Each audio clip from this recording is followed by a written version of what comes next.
శ్రీకృష్ణుణ్ణి దేవుడు అని ముద్ర వేసి మనిషికి నేలకి దూరం చేయొద్దు. He's biologically born and brought up on this earth. ఆయన అపార మేధ, ఉన్నత విలువలతో జన్మ తీసుకుని ఈ నేల మీద నడిచిన మనిషి. అతను చెప్పిన ధర్మం మతం కాదు, మన జీవితం. గీతతో కోట్ల మందికి దారి చూపించిన అతనికన్నా గురువెవరు?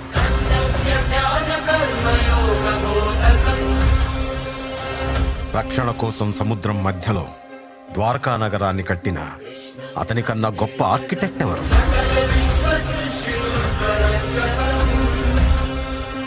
చూపుతోనే మనసులోని మాట చెప్పే అతనికన్నా గొప్ప సైకాలజిస్ట్ ఎవరు? వేణుగానంతోనే గోవుల్ని గోపికల్ని కట్టిపడేసే అతన్ని మించిన మ్యూజిషియన్ ఎవరు?